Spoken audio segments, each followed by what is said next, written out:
بسم الله الرحمن الرحيم. ولقد آتينا لقمان الحكمة أن اشكر لله ومن يشكر فإنما يشكر لنفسه ومن كفر فإن الله غني حميد. وإذ قال لقمان لابنه وهو يعظه يا بني لا تشرك بالله إن الشرك لظلم عظيم. ووصينا الإنسان بوالديه حملته أمه وهنا على وهن وفصاله في عامين أن اشكر لي ولوالديك إلي المصير.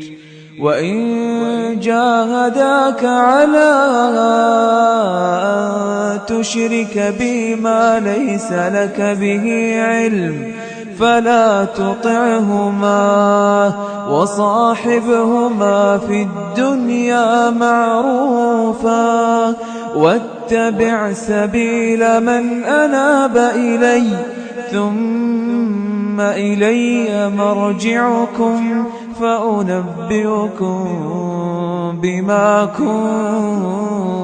كنتم تعملون. يا بني إنها إن تك مثقال حبة من خردل فتكن في صخرة أو في السماوات أو في الأرض يأت بها الله إن الله لطيف خبير. إن الله لطيف خبير. يا بني أقم الصلاة وأمر بالمعروف وانه عن المنكر واصبر على ما أصابك إن ذلك من عزم الأمور. ولا تصعر خدك للناس ولا تمش في الأرض مرحا إن الله لا يحب كل مختال فخور. واقصد في مشيك واغضض من صوتك إن أنكر الأصوات لصوت الحمير.